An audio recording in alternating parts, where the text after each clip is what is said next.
तो बुलेटिन में सबसे पहले बात वोट बैंक के लिए किसी भी हद तक जाने वाली यूपीए सरकार की। एक ऐसी सरकार जो हमारी और आपकी जेब से पैसा काटकर आतंकवादियों के परिवार वालों को देने का फैसला कर चुकी है। सरकार ने ऐसे परिवारों के पुनर्वास के लिए रोजगार, पैसा और पेंशन देने की योजना को हरी झंडी दे दी है। सरकार का चुनावी तर्क है कि बेसहारा परिवारों की मदद करना उसकी नैतिक जिम्मेदारी है।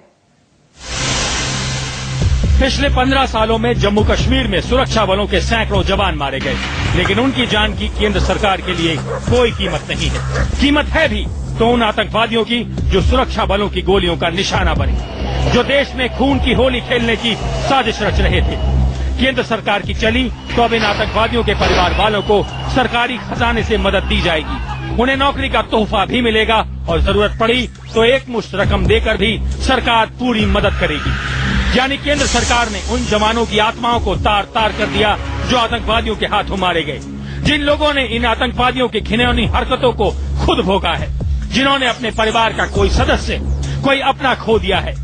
क्या वो केंद्र सरकार के लिए कोई मायने नहीं रखते? पुनर्वास के नाम पर क्या आतंकवादियों के परिवार ही मिले थे? मुमकिन है आतंकवादियों की करतूत से उनके घर वालों का कोई लेना देना ना हो, फिर भी आतंकवादियों ने तो देश पर ही वार किया है।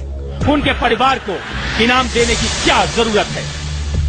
किसी के साथ मानवीय चेहरे के साथ पेश आना, कोई हमारे देश का नागरिक है, अगर हम उसके साथ ह्यूमन फेस अच्छा पेश करते हैं तो ये एक अच्छा जेस्चर है और इससे हम समझते हैं कि हमारे देश के अंदर शांति स्थापित करने होगी। एक अनुमान के मुताबिक जम्मू कश्मीर में अब तक लगभग 70,000 आतंकवादी मारे गए हैं। यानी अब इनके परिवार की पूरी जिम्मेदारी भी केंद्र सरकार ही उठाएगी।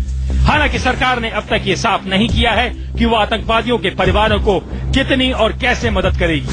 लेकिन 23 जनवरी को प्रधानमंत्री मनमोहन सिंह, केंद्रीय गृह मंत्री शिवराज पाटिल, जम्मू कश्मीर के मुख्यमंत्री गुलाम नबी आजाद और राष्ट्रीय सुरक्षा सलाहकार एम.के. नारायणन के बीच हुई एक बैठक में ये फैसला हो चुका है।